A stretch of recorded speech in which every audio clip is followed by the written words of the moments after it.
We hop the tail and sail the sea, and with the sail meet the bee. What do you do there? Lever, Johnny, lever. I'ma suck your neck whether you like it.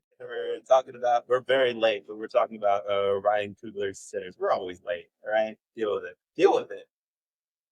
Deal That's with how it it. is. And there was 0% chance we were going to skip this movie because spoiler free is it's fucking good and you go watch it because damn, Wow. Yeah, no, I was fucking kind of damn. surprised, blown away. Yeah. I thought it'd be good. I didn't think it would be like, oh, shit, I didn't think it'd be one of the best horror movies I've seen in a long time.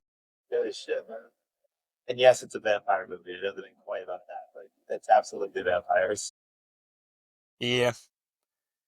Uh, if Haley was one of the lucky people to not get spoiled that it was a vampire movie, I did because my dad was like, "You got to see the new vampire movie, Sinners." I'm like, it's a vampire movie." In fairness, everyone was like, Because I was like, we yeah, don't know when it's a vampire movie, but it's probably a vampire movie. yeah, yeah.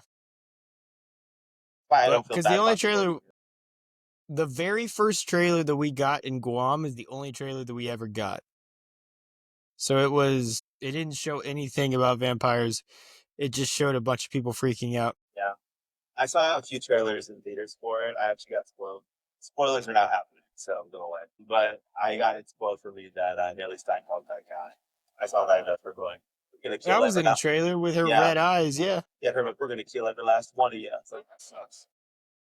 Well, yeah, Fuck, man, that's a crazy movie. And what's I know. awesome, one of the things that I liked about it the most is that it did a bunch of shit that you do not do in a movie because it's silly and stupid and it breaks the moment and it hurts your tone, but it works so well in this movie. It worked really well. I mean, it's blending like five different genres. Like it's obviously a horror movie, vampire movie. It's also like a very clearly a period piece. It's a movie about racial dynamics and racial disunity. It's a movie that is just a real that loves music and all kinds of music from everywhere. It's got like it's a movie about relationships. Movie's got a whole fucking lot to it. Also, we kind of bounce around, so it's fine. One of the best, if not the best, mid credit scenes that I've ever seen in any movie. Yeah. No. Yeah. Yeah. That's actually crazy. But yeah, I don't know where to start. Where do you want to go with it? There's a few things I want to talk about. I mean, the themes. You already kind of hinted on the themes. Music was such a important part of like in that time. Music was probably the most important thing in people's lives. Especially in that time.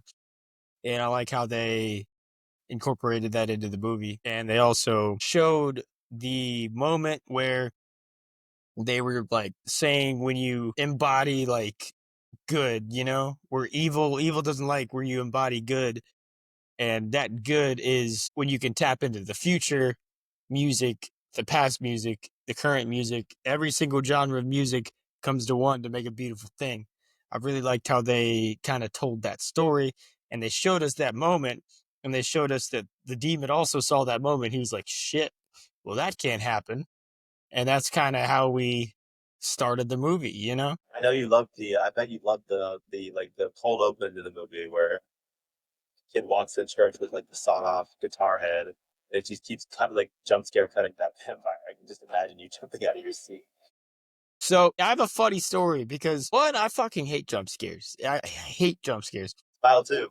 And I got spoiled. Oh, it's not really spoiled because I asked to get spoiled a certain thing. I said, how many jump scares are in this movie? I asked Josh, my friend Josh. He said there's about 7, and there's about 3 right off the bat. Yeah, right off rip, we got And a few.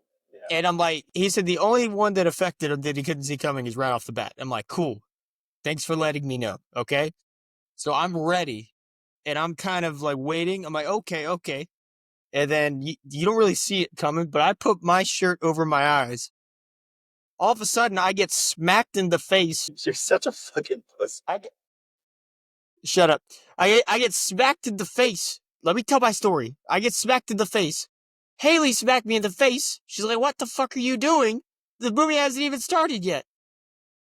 I'm like, Not even 5 seconds later, the jump scare happens, and me and her visibly scream and freak out. And then after that, she's like, okay, you can go back to under your shirt now. Because that scared the shit out of both of He's like, us. "Fuck you, bitch! I was I was like, I trying." know it's coming. I was like, I know it's coming. I know it's coming. And then she's like, come on. And then she's like, oh. And then she's like, okay, you can go back under your shirt now. Shit out of you. So that was like one of the funniest moments that I had in the movie, That looking was back good. on it. But in the moment, I'm like, God damn it, I know what I'm doing, woman. It's pretty cool. Yeah. I can just imagine Haley being like, "Bitch, what the fuck?" I mean, I Yep. wouldn't hit you. I would have been like, then being Ben, then being Ben at the scary movie. Like, Yep. oh my god, my Yeah. computer just on its last legs. We should talk about Michael B. Jordan. Gives a crazy. First of all, they use a lot of effects that I've never seen before. To have both twins on the screen at the same time, and he gives both performances. I've never seen like Hmm. it look like that before. Like they're passing cigarettes back and forth and that kind of thing. That looks great. He also gives two great performances of two very, very different characters, almost complete opposite ends of the spectrum.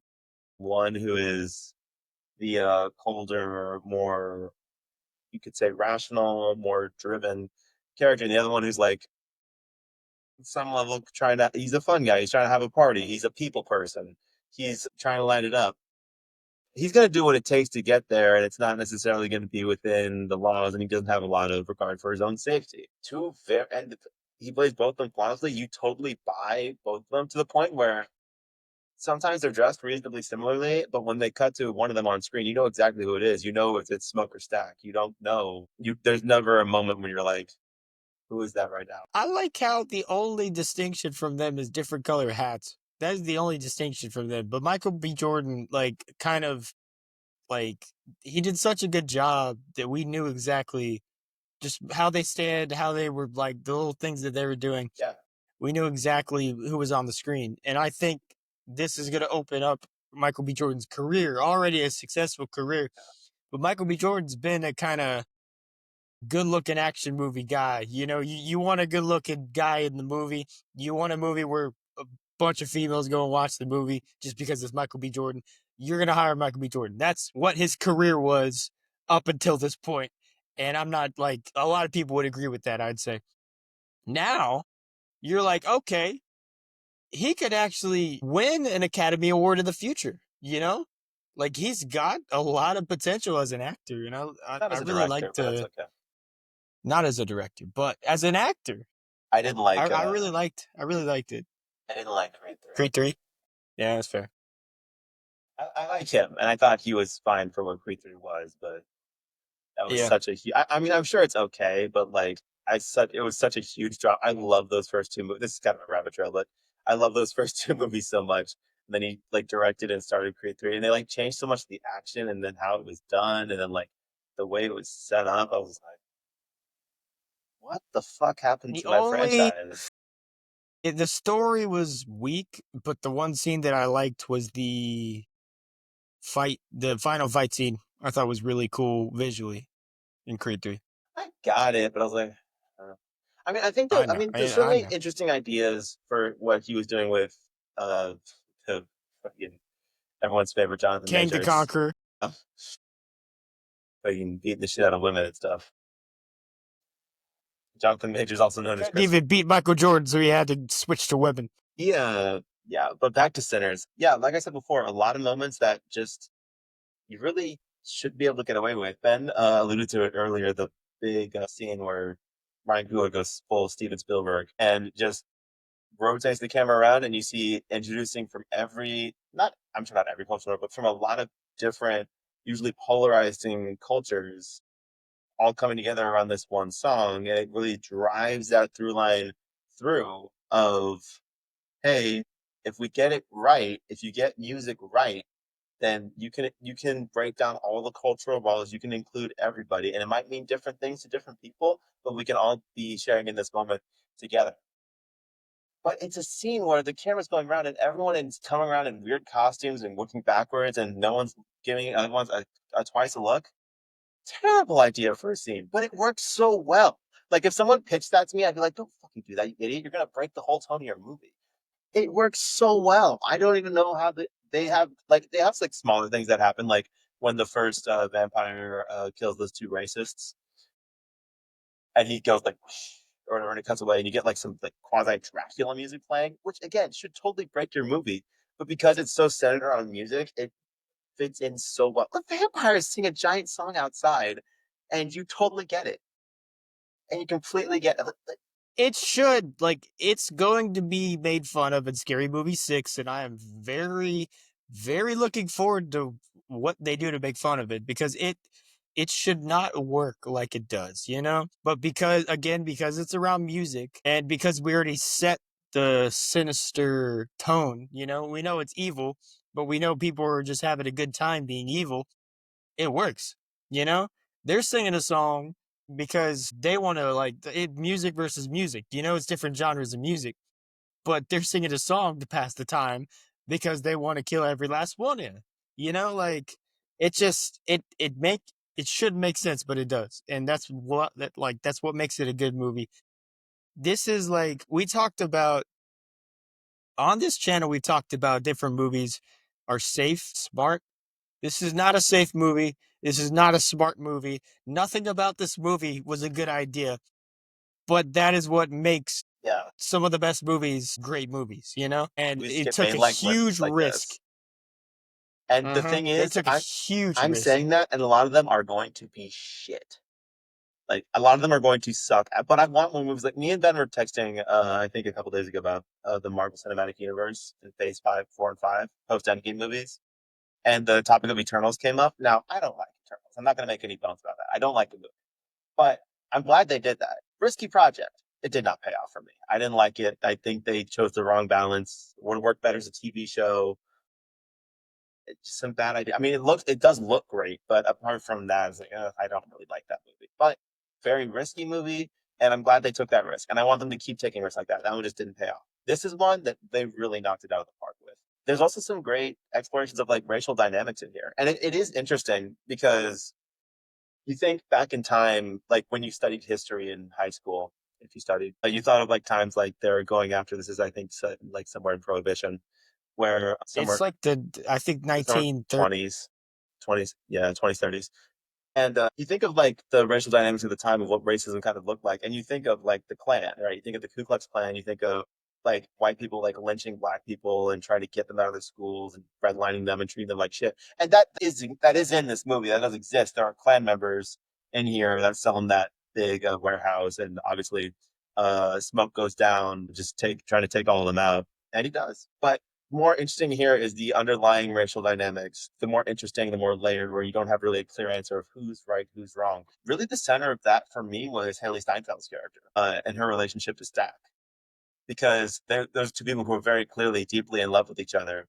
And she's chasing him really hard, and he's like, "No, no, no, no, no! This is a really bad idea. If you start dating me, people are not going to like it because I'm black, and it's going to end really badly for you. Imagine if we have kids. Oh my god! Oh my god!" There's like people very recently talking like in today's politics about like whether interracial marriage is okay. In the 1920s, 30s, fuck me. Oh my god. He's not wrong. But at the same time, he engaged too much. I mean, she has that line at the train station, right? Like we know that there's some engagement there. By the way, if Haley Steinfeld came at me with a line like that, in that fire, and I might have I'd kids. fold I immediately, might, I you might know? just fold. But There's so many memes that I saw where it was like people outside, you know, and it would either be Haley Seinfeld or Michael B. Jordan. It was like, oh, if the vampires were asking, like inviting themselves into the house, and it's like, okay, Michael B. Jordan, can I come in? Fuck no. It's like, fuck no. yeah, And Haley Seinfeld doesn't even finish her sentence. Wide open. by all means, come here. Uh-huh. Yeah. They even have that thing later where they're not making enough money in their area, and they send, or rather, this actually leads into that when the white guys, the vampires, are at their door, like, "Are you gonna let them in?" And they're like, "No." It's like, well, it's not because they hate white people. It's because they're worried that a white person's going to come in here, someone's going to step on their foot or spill their drink or knock their guitar, and then they're going to get pissed off, and there's going to be a fucking bar fight because of how much tension there is going on right now. So they send them away, and then they need more money, and so Haley Steinfeld goes after them, that's really why she gets got, is because she's like, listen, none of you can go after them. It's safer for me to go after them because I'm white. And it really lends itself to a lot of the situation. It's probably, and then of course she gets distracted with that, and it's what it is, man. They get to it. Oh, a side thing that I really liked about the movie, a lot of times in movies like this, there's a little bit too much of like, oh my God, there's vampires. And you're like, okay, I guess there's vampires. Like if someone told me there were vampires around, I'd be like, dude, shut the fuck up, get out of here. But they had that really good scene with the doorman where he's like outside and they kind of nail him down where Smoke's girl is like, hey, you're a vampire, which is a ridiculous claim to put on anybody. And everyone looks at her like, what are you talking about? He's a vampire. But on the other hand, he's not coming in the door. He needs an invitation for some fucking reason, and something's not right here. Something's not adding up. So like Smoke comes forward and is like, all right, here's your money. Guns cocked and nearly gets got and has to blow his brains out. The whole thing. So I like that's a little thing, but I really thought that was handled really well. What they know about vampires is what we know about vampires. They need invitations and they don't like garlic. And you can get them with a wood stake. And that's what everybody knows about. Yeah, fucking chilling. Yeah, yeah. Another thing I like that movies do. I don't know if you saw this Christian Bale movie a couple years ago. I think it's called The Pale Blue Eye. It's got it does the same thing this movie does, in that it's like there's a scene in this movie where I was like, that's the problem with the movie that I'm going to talk about. That's the issue here that I don't like, because the scene doesn't make any sense. Why is this not happening? Late and then later in that post credit scene, it kind of pays it off. So Smoke's baby mama doesn't have it all the way right, because they're not all the way dead. They're still people. They're still the same people. They're just vampires and they play by a different set of rules now. And frankly, it's really interesting because there's actually like something to being on Team Vampire. You live forever, man. You live forever. That's pretty crazy. That's an insane like thing that comes with it. And so the scene that I was talking about was when Smoke is fighting Stack and they're fighting, and it's after Smoke has killed his baby mom because she got bit. And the whole time I was thinking like, why isn't Stack just fighting him? Stack has so many opportunities to just fight him at any point he wants. Like he was on top of him a million times. Smoke's on top of him. He's pushing him down, take a bite out of his arm. Like you got all the opportunity in the world to just bite this motherfucker, and he doesn't do it. And then he has like a talk. He's like, "Hey man, we had it all fucking figured out." And then you went and killed. I don't remember her name. I feel bad, but she's the person from Loki. And then later he comes back in the post credit scene. He's like, he like let me go, and he made me promise that I wasn't gonna bite you. And you think about it, I was like, they want it to be all together. Like the vampires are a hive mind to an extent, but it's like they're still the same people. They still care about everybody. They still come for the same things. And he offers it to us like, yeah, I can still fight you if you want. He's like, no. And then like he gives like what might be the best line of the whole movie, where he was like, I wake up every night and terrified, that I have for 50 years, however long it's been, but just for the first time that night, that was the best night of my life before that started happening. When they shared that music together, that togetherness that he got with that guy's wife, which is like, but that's what you call love of the game right there. It's a crazy good movie, man. Yeah, can't think of anything. I mean, like, listen, there's something like my personal preferences. Like, I don't know that I love that Preacher Boy got with that guy's wife. I think that's a little yikes. I mean, it worked really well within the context of the movie. This is much more a Chad thing than the movie. But I guess I would pick on that for where I would rank it somewhere. But listen, and also, how good is this for the career of Ryan Coogler? Uh, I mean, at least in my opinion, this isn't even his best movie. I think his best movie is Creed 1. And I think this is probably in second. This is right. Yeah, I think I'd probably put this one in second. But he's going to have himself a nice little time. Michael B. Jordan said he called Ryan Coogler and he was like, he did both. He did both of them. Yeah. Well, I mean, again, Black Panther, great movie. Black Panther 2, really fucking good. Fruitville Station I like it. I like Fruitville Station a lot. That's one of those movies where you get out of it and you're like, I want to like research what actually happened. That's actually insane. Like, holy shit. Yeah. Apparently Michael B. Jordan called Ryan Coogler and was like, I got this idea for a movie. All right. Apparently he pitched it to him and Ryan Coogler was like, okay, we can do that. That's an interesting idea for a movie. But I got this idea for a movie. And it was embarrassing. And everybody was like, oh, for fuck's sake, fine. Yeah, I'll do it. It's like, yeah, get in there. How are you feeling? You excited for what's next week? Mission Impossible and Lilo and Stitch. Have you seen the Hot Ones episode they did together? There are some cameos. Okay, we're starting shit, but it's not real, but it's like very clearly it was like they very clearly like being around each other. It was fun the whole thing. Professional chemistry. Yeah.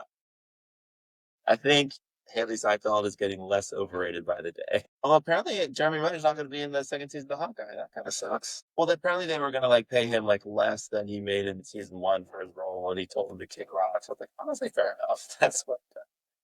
No, I get it. Like, I know like there's been a whole shit about Disney's been spending too much fucking money on their shows. That's true. Listen, you dug that hole for yourself, all right? You don't need to spend that much on VFX, especially when they look that bad. Yeah. By the way, I really like that show. I think that show's underrated, like a lot. Like apart from Daredevil, I think it was probably my favorite Marvel MCU show. Like it was really fucking good. My God, don't talk about that movie. That is insane, bro. That movie is brutal. By the way, We Live in Time. Amazing, but it was. And I was like, I had to go walk that one off. I was like, oof. I was like, go watch We Live in Time. And on Stitch. Yeah, that too. Comes out on this guy's birthday. Sure does. Well, technically, it comes out on the opening day's the day before my birthday, but my birthday is like the wide release date, so I might see it before then. Fucking love Mission Impossible 8, 7, or all of them. I like all of them. I even like two. I even like two. One is great. Two is not good but fun. Two's not as bad. People say it is. Three is fucking damn good. Underrated. Three is good. Four, five, six, and seven are all like fucking ridiculous. You can pick any of those as your favorite, and I will not argue with you. I'll be like, you know what? Fair enough. I bounced around. I went from Rogue Nation to Fallout. Ghost Protocol probably has the best first hour of any of the Mission Impossible movies. The new one was fucking good as shit. It's like, how do they keep doing? Apparently they're like, this is the last one, but Tom Cruise is like, yo, I'll fucking keep making these till I die. And I'm like, I'm fine with either of those. I'm fine with either of those things that we do. And it wouldn't look like that. The stunts are crazy. I mean, like Tom Cruise practiced like driving his motorcycle up that hill for like a year. No shit. Yeah. He literally had Mission Impossible 3.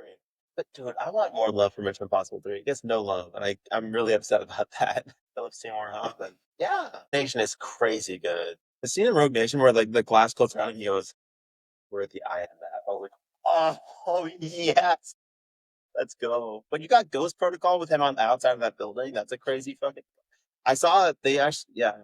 You feel it. It's like, oh man, that's what Jeremy Renner in there. Yeah, probably. I don't want to do a ranking of the Mission Impossible movies. Yeah, I don't want to rank the Mission Impossible. That is so hard. So hard. I know I'm gonna put 8 in first place because whichever one I see the most recently, I pretty much always put it in first on the in the theater. That's kind of how it works. 6 is great. 4 is great. Yeah. It's not fair. I keep doing this shit. Seriously. All right, I gotta run. I actually have to go watch a movie, but I'm gonna go see the Goonies. Yeah. Next week, fucking Mission Impossible. I guess we'll do a ranking. God damn it. I don't want to. Yeah, baby. I've never actually seen the original Lilo and Stitch, so this will be good. You bitch. 10410.